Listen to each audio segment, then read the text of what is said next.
El escritor argentino Jorge Luis Borges dijo: "Todo lenguaje es un alfabeto de símbolos cuyo ejercicio presupone un pasado que los interlocutores comparten. Para entendernos y darnos a entender, las partes involucradas debemos tener algo en común, compartir el mismo lenguaje y las mismas palabras. Estas se construyen a partir de un código, es decir, de un alfabeto.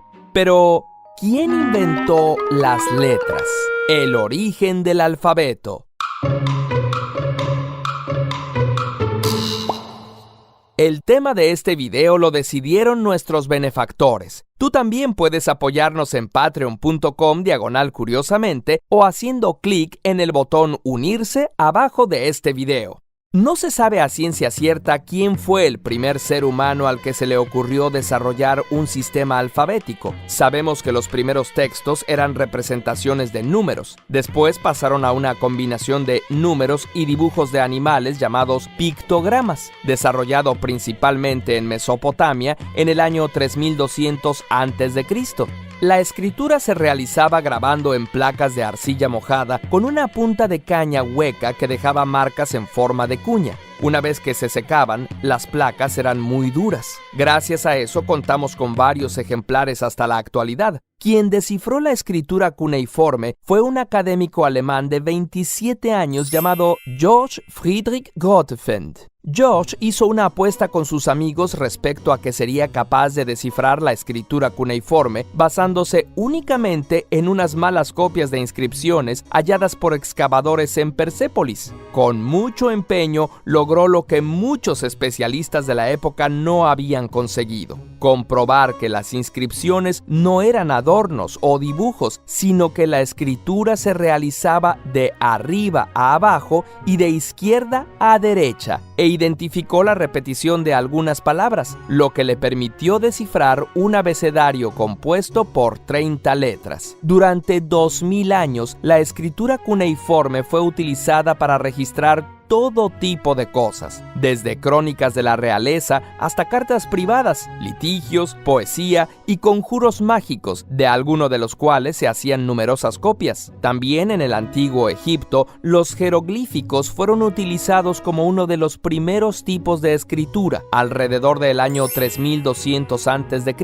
La palabra jeroglífico viene de dos palabras griegas: hieros, sagrado, y glifein, escritura. Los mayas en América y el imperio hitita en Asia Menor también tenían un sistema de escritura jeroglífica. Hay coincidencias en las tres distintas culturas. Solo los sacerdotes, los escribas y miembros de la realeza sabían cómo escribirlos y leerlos. La escritura basada en imágenes es muy compleja de traducir debido a la gran cantidad de símbolos que existen en el vocabulario. Se considera que hay más de 700 jeroglíficos en las escrituras egipcias. Durante mucho tiempo, esa serie de imágenes no tuvieron ningún significado, hasta que en 1799 los soldados del ejército de Napoleón Bonaparte encontraron un enorme bloque de granito enterrado en la región de Rosetta, que contenía un texto del antiguo Egipto escrito en 3 versiones: jeroglíficos, egipcio demótico y griego antiguo. Los soldados preservaron esa piedra y 23 años después, en 1822, el francés Jean-François Champollion logró darle significado gracias a la versión que estaba escrita en griego. Los jeroglíficos podían ser escritos y leídos en diferente orden. Todo depende de hacia dónde se encuentran mirando los signos. Por ejemplo, si el dibujo estaba viendo hacia la izquierda, se leerían de izquierda a derecha. El alfabeto fonético, con una treintena de signos, en el que cada grafía representa un sonido, fue inventado por los caldeos alrededor del año 1500 a.C. y tuvo un gran desarrollo en Fenicia, donde se redujo a unas 22 consonantes. Más tarde serían los griegos, tras importar el alfabeto fenicio, los que añadirían las vocales alrededor del año 800 a.C., quedando configurado el alfabeto que ahora conocemos. Habíamos dicho que en un principio las letras eran representaciones de números y dibujos de animales. Ahora te mostraremos un ejemplo esperando que puedas reconocer de qué letra se trata. ¿De qué letra se trata? Seguro identificas que es el dibujo de una cabeza de un buey, pero ¿en qué letra se convertirá? ¿No la reconoces? A ver, ahora los fenicios en el año 1000 a.C. la han modificado y la llaman Alep. ¿Aún no? Seguro ya la has reconocido. Ahora estamos en el año 750 a.C. y los griegos la llaman Alfa. Efectivamente, se trata de la letra A. ¿Verdad que nunca se te hubiera ocurrido que nació siendo un buey? Ahora inténtalo con esta otra imagen. ¿De qué letra se tratará? ¿Qué parece? Sí, es una figura geométrica que representa una puerta, pero en algunos cientos de años más será una letra. Los fenicios la llaman Dalet. Los griegos la adoptan ahora en el año 750 a.C. y la llaman Delta. Si asociaste la imagen o el nombre a la letra D, ¡felicidades! Esta letra te va a sorprender. Sí, es la representación de un hombrecillo gritando: ¡Hey! Apuesto que no adivinas en qué letra me convertiré en un futuro. El hombrecito ahora parece más contento. Y sí, este garabato en el 1500 a.C. era una palabra. ¿Sabes cuál? Se pronunciaba Halu y significaba júbilo. Esta letra no se parece mucho a la anterior. Una pista. Los fenicios la llamaron G. Los griegos ahora llaman a esta letra Epsilon en el año 750 a.C. Ese pequeño hombre que gritaba varios siglos después se ha convertido en la letra E. La transformación de esta letra es muy interesante. Esta imagen es una flecha en el alfabeto quemético de Egipto. Esta letra o símbolo en el alfabeto semítico, 1500 a.C., se parece al símbolo de igual. Es difícil imaginar en qué letra se transformará. Los fenicios en el 750 a.C. lo modificaron así y lo llamaron Sayin, que significa arma. Esta forma a la letra se la dieron los griegos en el año 750 a.C. y la llamaron Z. Efectivamente, esta es una letra que lleva miles de años siendo igual, la Z.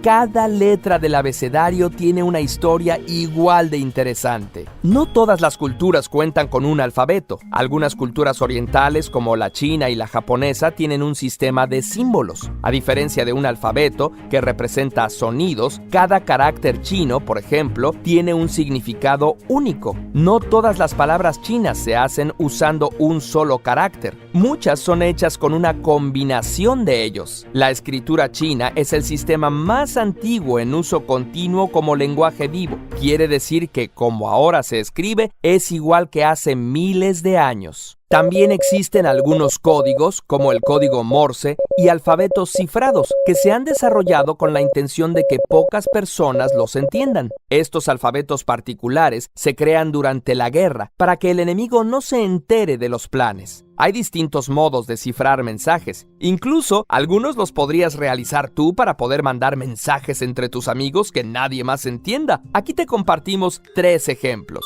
El cifrado de Julio César o de traslación. Se sustituye cada letra por otra que está a una cierta distancia fija. Por ejemplo, en el cifrado original de Julio César se trasladan las letras 3 posiciones. Así, la A se convertirá en D. La B se convertirá en E y así se continuará hasta la W, que se convertirá en Z. Y volviendo al principio, la X se convertirá en A, la Y en B y la Z en C.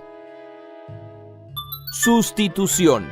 En general, se puede sustituir de forma directa el alfabeto normal por una colección de símbolos cualquiera, letras o números. Un ejemplo sería el cifrado francmasón o la cifra Pigpen, que fue utilizada por los masones en el siglo XVIII. El método de Francis Bacon, que sustituye las letras del alfabeto por grupos de 5 caracteres compuestos por las letras A y B. Así, A es A, o T es B-A-A-B-A, Es decir, en esencia se sustituye cada letra por un número binario de 5 dígitos, si pensamos que la A es 0 y la B es 1. Entre las curiosidades relacionadas con el alfabeto, por ejemplo, existen textos en donde deliberadamente deciden excluir una letra del alfabeto. A eso se llama lipograma. Por ejemplo, en inglés es la novela Gatsby, Campeón de la Juventud, de 1939, que es una historia de más de 50,000 palabras. La letra E nunca aparece. Un lipograma francés de 1969 es la novela de Georges Perec, El secuestro, que tampoco contiene la letra E. La traducción a inglés tampoco la usa, a pesar de ser la letra más común en ambos idiomas. Una frase que contiene todas las letras del alfabeto se llama pangrama, como esta. Le gustaba cenar un exquisito sándwich de jamón con zumo de piña y vodka frío. Su autor es Francisco J. Briz Hidalgo. Contar con un alfabeto o un sistema de símbolos es fundamental para el desarrollo de la humanidad, ya que a diferencia del lenguaje hablado, que con el paso del tiempo puede perder sentido y significado, algo así como lo que ocurre cuando juegas al teléfono descompuesto, la palabra escrita nos permite entender, analizar y preservar las ideas. Pero así como las culturas se van transformando, es posible que a nuestro alfabeto se le agreguen letras con nuevos sonidos o algunas desaparezcan porque ya no son necesarias. La humanidad está en evolución constante. Aún falta mucho que decir, y eso puede requerir la creación de nuevas letras y palabras. Curiosamente, agradecemos a todos nuestros amigos que nos apoyan a través de Patreon o con su membresía de YouTube, especialmente a Alberto Campano, Cristian Villamil, Daniel Guerrero, Francisco Tejeda, Marco Ricardo Zunzunegui, Noemí Moreno, Paulo Reinaldo Calvo, Pez Goldfish, Ricardo Reyes, Ricardo Vega, Roberto Brúger y Tania Moreno. Tú también puedes apoyarnos entrando a patreon.com/curiosamente o haciendo clic en el botón unirse aquí abajo y podrás participar en la decisión de qué pregunta responderemos en nuestros próximos videos.